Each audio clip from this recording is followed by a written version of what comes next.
C'est l'heure du journal de l'Afrique, soyez les bienvenus sur France 24. À la une ce soir, ce verdict à l'encontre de l'opposant sénégalais Ousmane Sonko. Il a été condamné en appel à 6 mois de prison avec sursis dans un procès pour diffamation et injure publique contre le ministre du Tourisme. Une condamnation qui menace son éligibilité pour la présidentielle de 2024. Nous serons à Dakar dès le début de ce journal. Ce lourd bilan en République démocratique du Congo, plus de 400 morts après les inondations qui ont frappé l'est du pays. Les habitants ont été surpris par des glissements de terrain et des coulées de boue.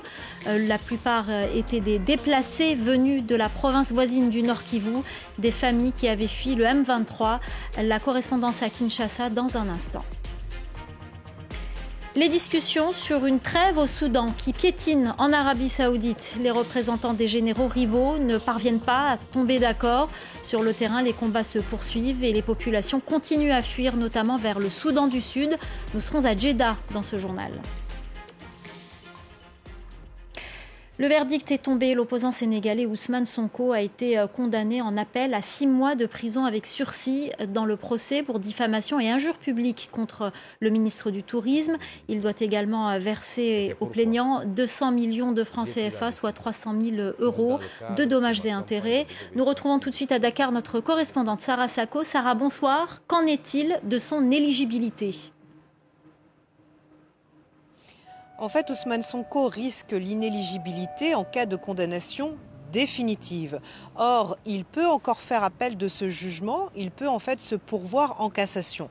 Mais je peux vous expliquer ce que dit le code électoral. En fait, si ce jugement, ces 6 mois de prison avec sursis sont confirmés en cassation, alors il pourrait perdre ses droits civiques et donc ne pas pouvoir se présenter à la présidentielle de février 2024. Ousmane Sonko aujourd'hui n'était pas présent à l'audience. Il était dans la ville de Ziguinchor, au sud du pays, une ville dont il est maire. Et il a de toute façon annoncé dans une déclaration hier soir qu'il ne se présenterait plus au tribunal pour répondre de quoi que ce soit.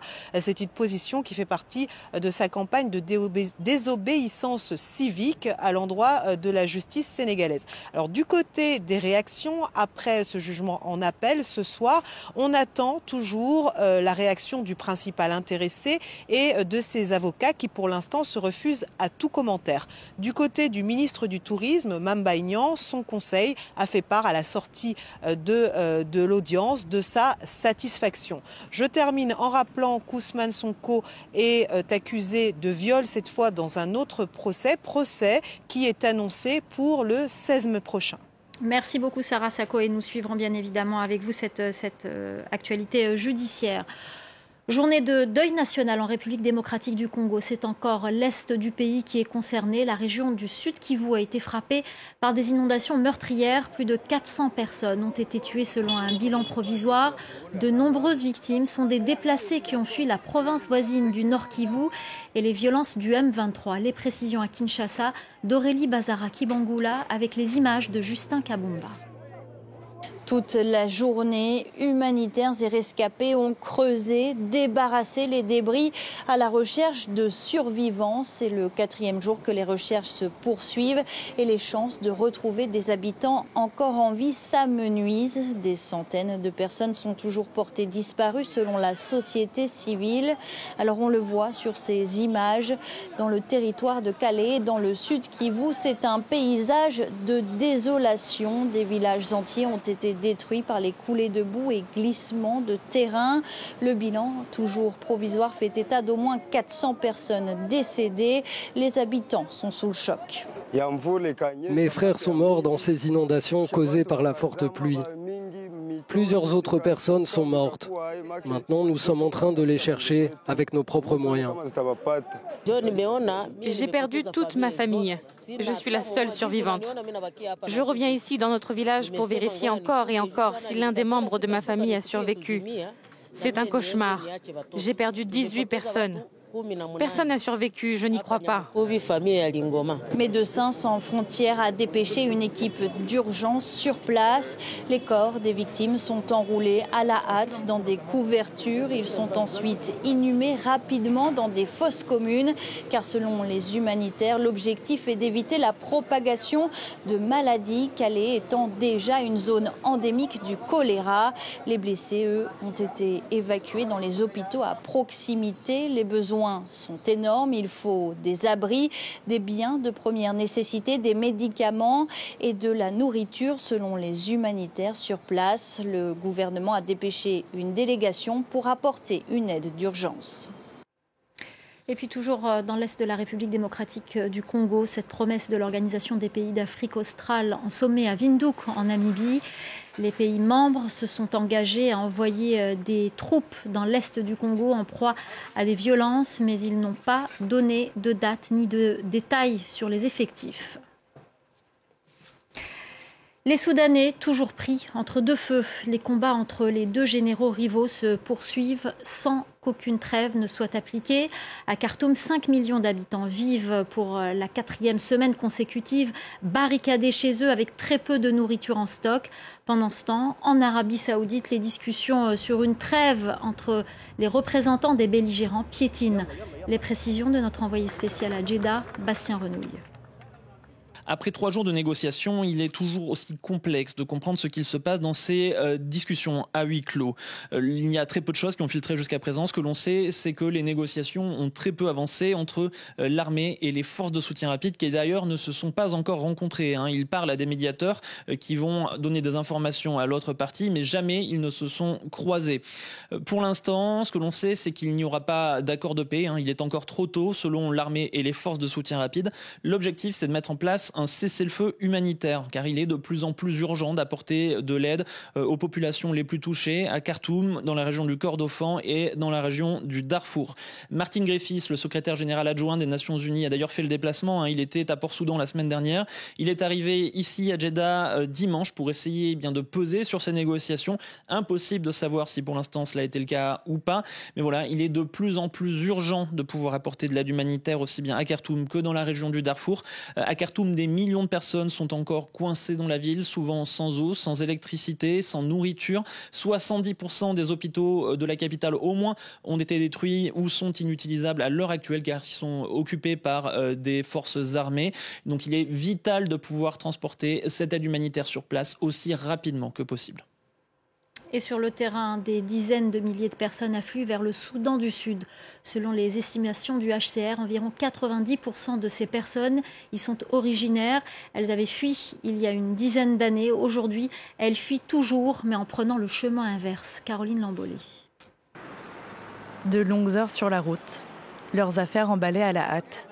C'est une histoire que beaucoup de ces personnes ont déjà vécue. Lorsque le Soudan du Sud a plongé dans une guerre civile en 2013. Si j'avais eu le choix, je ne serais pas revenue au Soudan du Sud. Je serais allée n'importe où, mais toutes les routes étaient fermées. Il y a des années, Lina a fui son pays. Elle s'est installée près de Khartoum, où elle a construit une nouvelle vie. Mais il y a quelques semaines, les combats ont éclaté près de chez elle. En quelques heures, c'était décidé. Il fallait partir une nouvelle fois. 2 jours sur la route, en bus et en camion, avec ses 2 enfants. Son mari, lui, est resté, faute de moyens suffisants pour payer son voyage. Dans ce camp, la nourriture manque, les enfants tombent malades et certaines personnes n'ont pas d'endroit pour dormir. Beaucoup espèrent pouvoir s'installer à terme dans un autre pays. Jusqu'au mois dernier, le Soudan comptait plus de 800 000 réfugiés sud-soudanais. Depuis que les combats ont éclaté à Khartoum, l'Agence des Nations Unies pour les réfugiés a enregistré l'arrivée de plus de 30 000 personnes au Soudan du Sud. Plus de 90% d'entre elles sont originaires de ce pays. Les chiffres réels pourraient être bien plus élevés, de nombreuses personnes arrivant par des points de passage informels. On en vient à ce projet de nouvelle constitution au Mali. Le référendum en vue de son adoption se tiendra le 18 juin.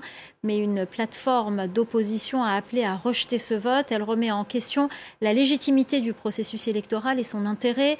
Elle entend déposer des recours pour demander l'annulation du décret qui convoque le collège électoral. Les précisions de notre correspondant à Abidjan, Ange Nomenio. Au Mali, la plateforme d'opposition Appel du 20 février pour la libération du Mali réagit au projet de nouvelle constitution.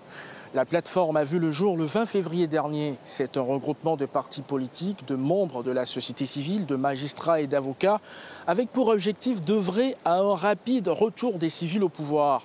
Dimanche 7 mai, ils ont publié un message dans lequel ils partagent leur vive opposition au projet de réforme constitutionnelle engagé par les autorités de la transition malienne.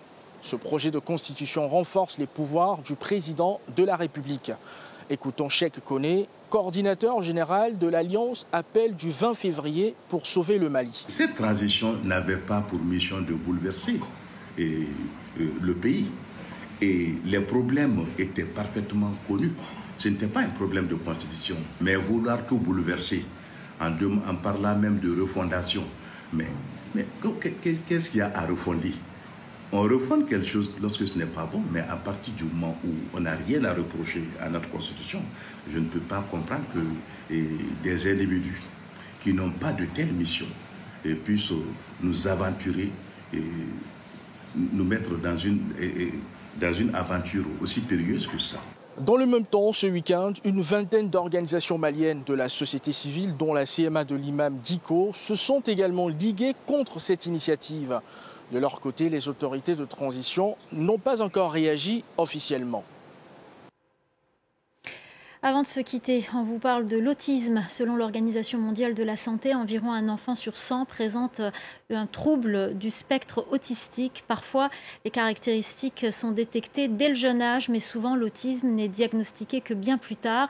Au Nigeria, on utilise l'art comme une forme de thérapie. Caroline Lambolé. Christine Nagy a été diagnostiquée à l'âge de 5 ans. Pour sa famille, c'est un coup dur. Sa mère sombre dans la dépression. Ce n'est que des années plus tard que toutes les deux découvrent un remède efficace, l'art.